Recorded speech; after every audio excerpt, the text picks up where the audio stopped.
நீங்க அஜித்குமார் கொலை case, Ajithkumar custodial டெத்னு எடுத்தா சாத்தான் குலம்னு வருது. அப்படின்னா லாக்அப் டெத்தை பொறுத்த வரைக்கும் அதிமுகவும் திமுகவும் ஒரே முகம் தான் அப்படிங்கிற முடிவுக்கு வந்த மாதிரி இருக்கு. ஆசிரியர்களுடைய கோரிக்கையும் அதே தான். அதிமுகவுல இதே பிரச்சனை, திமுகவுல இதே பிரச்சனை. அப்படிங்கிறப்ப ரெண்டு கட்சிகளும் தனித்தனி கட்சிகள் இல்ல, ரெண்டுமே ஒரே முகம் பொருத்திய முகமூடி போட்ட கட்சிகள் அப்படிங்கிற முடிவுக்கு வந்துடலாம். ஆமா, அதுதான் நாங்களும் சொல்றோம். நீங்க ரெண்டுமே. ஆனால் அதிமுகவோட தலைமையோ திமுகவோட தலைமையோ மாதர் சங்கம்லாம் கஞ்சா அடிச்சுட்டு படுத்திருக்காங்களா அப்படிங்கிற வார்த்தை பிரயோகம் இருக்குல்ல, இது மு.க. ஸ்டாலினும் எடப்பாடி பழனிசாமி பேசுனது கிடையாது. எப்படி சரிங்க, ஆனா சீமான் மட்டும் ஏன் இப்படி அதிரடியா காட்டமா பேசணும்? இல்ல அதுதான் பெண்கள் அந்த மாதர் சங்கம் மீது, இந்த பெண்கள் அமைப்பு மீது சீமானுக்கு அப்படி என்ன வெறுப்புன்னு இல்ல பெண்கள் அமைப்புன்னு சொல்றீங்கல்ல, பெண்கள் அமைப்பு அண்ணன் சீமானுக்கு எதிராக மட்டும் வருது இல்ல, அது ஏன் நீங்க யாருமே கேள்வியே கேட்கலையே?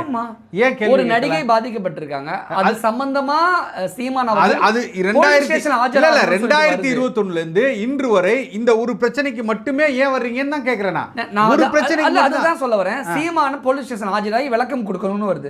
சீமான் ஏன் பொது வெளியில இருந்து அழைப்பு விடுக்கணும், தொண்டர்களை ஏன் திரட்டணும்? ஏன் 2000 பேர் 5000 பேரோட ஏன் போலீஸ் ஸ்டேஷன் போடுமா? சீமான் தனி நபரால போக முடியாதா? அப்போ அதற்கு மட்டும் நீங்கள் ஒட்டுமொத்த ஆதரவை திரட்டும் பொழுது அப்புறம் பெண்கள் அமைப்புகள் கொந்தளிக்க தானே செய்யும். அந்த வன்மத்தை, அந்த கோபத்தை சீமான் இப்படி ரித்தனியா கேஸில் பெண்கள் அமைப்புகள் கஞ்சா அடிச்சுட்டு படுத்திருக்காங்களா அப்படின்னு கேட்குறது தப்பு தானே? இல்லை, நீங்கள் தப்புன்னா அது நான் வாதத்துக்கு வரவில்லை. அது உங்களோட பார்வையில் அது தப்பாக இருக்கலாம். கோபத்தின் வெளிப்பாடாக இருக்கக்கூடியதில் அவர் செய்தது தப்பு அப்படின்னு நீங்கள் நினச்சிங்கன்னா அதில் நான் அதில் கருத்து சொல்கிறதுக்கு இல்லை. நான் சொல்ல வேண்டிய கருத்து என்னென்னா, நான் ஒன்றே ஒன்று தான் சொல்கிறேன். நீங்கள் நடுநிலையாக எல்லா இடத்திலும் நீங்கள் இந்த போராட்டத்தை பண்ணியிருந்தீங்க, பெண்களுக்காக பாதுகாவலராக இருக்கீங்க, இந்த அரசை நோக்கி உங்களோட கேள்விகள் இருந்திருக்கு அப்படின்னா நீங்கள் சொல்லுவதில் சாஸ்டாமல் நானே மன்னிப்பு கேட்கலாம். ஆனால் தொடர்ச்சியாக வன்மத்தின் இதாக நீங்கள் என்ன பண்ணுறீங்க அப்படின்னா எதை பற்றியுமே கவலைப்படல. இந்த அரசு செய்யக்கூடிய எந்த குற்றங்களுக்கும், பெண்களுக்கு எதிராக நடக்கக்கூடிய எல்லா அநீதிக்கும் நீங்கள் மௌனம் காத்துவிட்டு, அப்போ அதை தானே பதிவு பண்ணணும். பெண்கள் அமைப்புகள்லாம் இங்கே தூங்கிக்கிட்டு இருக்கு அப்படின்னு சொல்லலாம். பெண்கள் அமைப்புகள் திமுகவுக்கு ஆதரவாக இருக்குது, திமுகவுக்கு சொம்படிக்குது, திமுகவுக்கு முட்டு கொடுக்குதுன்னு சொல்லலாம். கஞ்சா அடிச்சுட்டு படுத்துருக்காங்கன்னு சொல்றதுலாம் அநாகரிகமான ஒரு தலைமைக்கான பண்பா? ஒரு தலைவர் இப்படி பேசலாமா? ரோட்டில் போகிறவன் கட்சி தொண்டன் கூட ஏதோ ஒரு வகையில் பேசிட்டான், கோவத்தில் பேசிட்டான்னு கூட எடுத்துக்கலாம்.